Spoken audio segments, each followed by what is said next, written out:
Elle fait en ce moment le tour de la France. Elle est aujourd'hui de passage dans la région. Latifa Ibn Ziaten, la mère d'Imad Ibn Ziaten, ce militaire assassiné par le terroriste Mohamed Merah en mars 2012 à Toulouse. Elle est notre invitée ce mardi. Bonsoir, merci d'être là. Cela fait plusieurs années que vous sillonnez la France pour prévenir les dérives islamistes. Vous donnez une conférence ce soir à Saint-Jean-de-la-Ruelle. Que comptez-vous dire à celles et ceux qui viendront vous écouter ? Bonsoir d'abord, et je suis très honorée d'être parmi vous aujourd'hui. Et c'est un honneur pour moi de passer ce message ce soir. Ce sera avec des parents, des adultes. Surtout un message sur l'éducation, sur le respect et les valeurs. La présence des parents, elle est importante. Voilà, c'est mon combat, c'est un message qu'il faut vraiment transmettre aux parents. Sans parents, on n'arrivera pas. Après l'attentat de Toulouse, vous avez créé l'association Imad pour la jeunesse et la paix. Quel est son objectif ? Alors, de passer un message de paix, sur le vivre ensemble, sur la tolérance, le respect, les valeurs, sorte de compagnie certains jeunes qui sont en difficulté aujourd'hui. Il y a beaucoup, malheureusement, qui sont enfermés dans certaines cités et qu'il faut aider à s'en sortir et les accompagner surtout. Et justement, demain, vous allez à la rencontre de collégiens du Loiret, à 3 jours de l'hommage à Samuel Paty. Quel doit être, selon vous, le rôle de l'école dans ces quartiers en difficulté ? Il faut être très attentif à l'enfant. C'est chacun son rôle.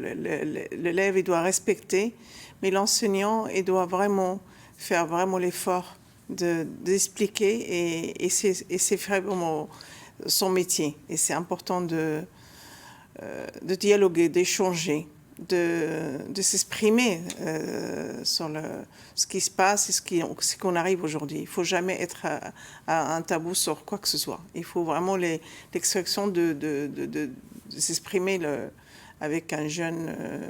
Vous pensez qu'aujourd'hui, le dialogue est d'une certaine manière rompu dans certains endroits en France entre les enseignants et leurs élèves ? Vous savez, il y a des fois certains jeunes, comme il y avait le problème de Charlie, qui ne comprenaient pas du tout. Et c'était vraiment un gros problème. Et j'ai trouvé beaucoup de difficultés sur certains établissements scolaires. Aujourd'hui, il faut vraiment expliquer à l'enfant qu'on a le droit de s'exprimer, de parler, d'échanger, de connaître que ce soit la religion ou pas. C'est ça la liberté d'expression. On a le droit de s'exprimer. La loi sur le séparatisme, adoptée en août, dont il a été beaucoup question ces derniers mois, se met en place en ce moment. Est-ce que vous pensez que ça peut être une bonne solution, justement, ou pas ? La loi, ça a été déjà, la loi séparative, c'est pas d'aujourd'hui, ça existe déjà. On parle justement de plus de dialogue et de plus de laïcité. La laïcité est importante, ça nous concerne tous.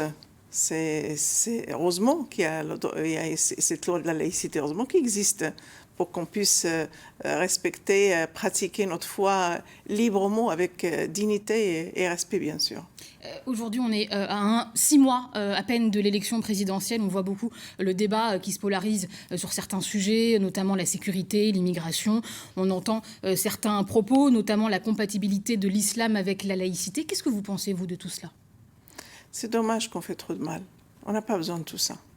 Je pense qu'on a besoin d'un message de paix, un message d'apaisement. Que déjà, on passe pratiquement 2 ans avec cette crise sanitaire. Si on rajoute tout ce qui se passe pour faire des messages à travers les médias, pour faire du mal à certaines générations, ou jeunesse ou adultes, je ne pense pas qu'on a besoin. Je pense qu'il faut passer un message de paix, un message de valeur, un message d'espoir, un message d'avenir. C'est ça qu'on a besoin. On n'a pas besoin de haine. La haine, ça ne portera rien. Un message de paix, d'avenir et de vivre ensemble en quelque sorte. Bien en tout sûr. cas, c'est ce que vous êtes venu nous dire ce soir et ce que vous direz ce soir également à Saint-Jean-de-la-Ruelle et demain à ces collégiens. Merci beaucoup d'avoir été notre invité dans le 19-20. Merci à vous.